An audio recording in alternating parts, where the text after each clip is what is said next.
Okay, we're good. So just a little recap of what we've learned so far is double-handed effleurage. Okay. So it's also known as skinny heart, fat heart. So here's the skinny heart.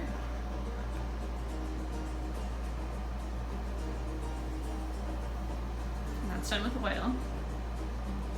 Yep. Whatever product you want to use, we haven't had the discussion about products, but that's okay. I've got lots of recommendations as far as what's available on the retail market.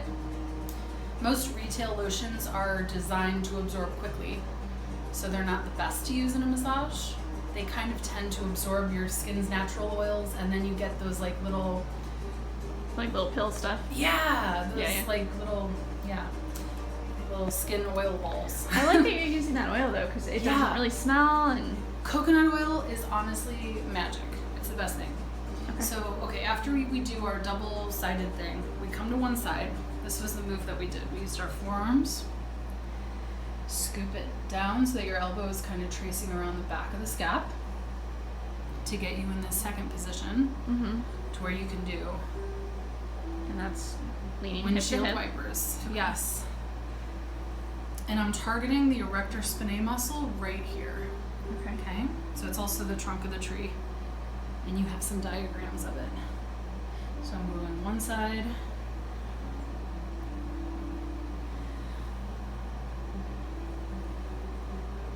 It's important to note too, whenever I'm doing any stroke, like any technique being applied on a client, the majority of the force of pressure from me and my body is coming from my pelvis actually. So my arms aren't doing a lot of the work. That's why I'm positioning my body to just really lean. So my arms are like an extension of my core. Okay. Does that make sense? Mm-hmm. So it's one of the most common beginner mistakes I see is that people are very stationary and they're moving their arms wildly. That's over time going to strain the shoulder and the wrists and all the other stuff. So stay moving. Keep your hips engaged. Okay. So then you can do this is one-handed effleurage. It's just a gliding stroke. You can do swishy swipes. Let's see what else. Oh, kitten paws.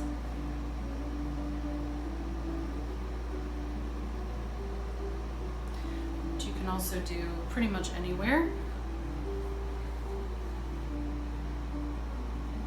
It's just alternating two-handed effleurage.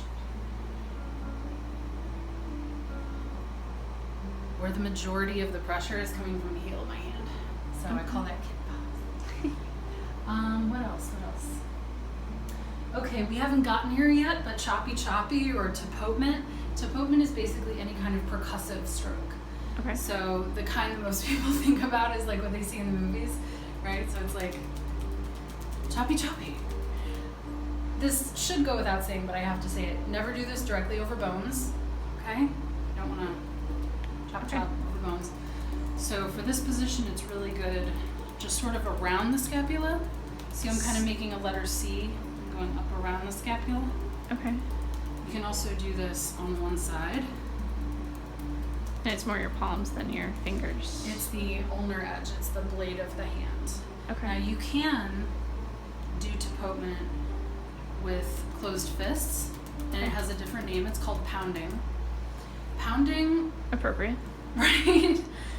Pounding is the biggest tapotement move that there is. So you want to save it for the biggest jobs that you have, right? The right tool for the right job.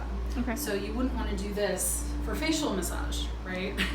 But you could do raindrop and tapping is what that's called. Okay. So tapotement, pounding, hacking, raindrops. These are all more energizing strokes. Okay. There's also something where you can do flat.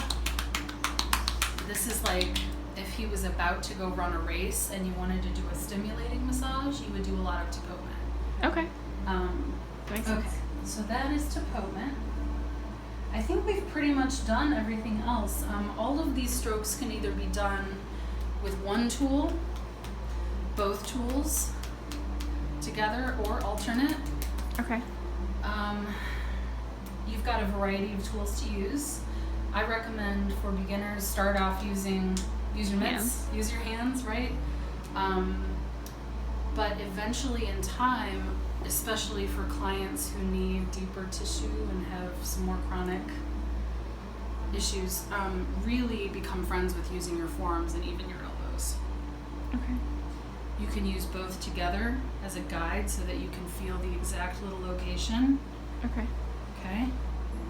Now if it feels really tense and like it's pushing back, like his fascia is here, Mm-hmm. you want to use a broader tool. So then go to the forearms. Yes. His perception of pressure is going to change if I use a broad tool versus a pointy tool. Mm-hmm. He's going to perceive that as much more intense, right? Right. So you can always switch your tool. So this is an example of windshield wipers just with my flat hand. Okay? All kinds of things. Okay? So that's everything we've done so far. Okay.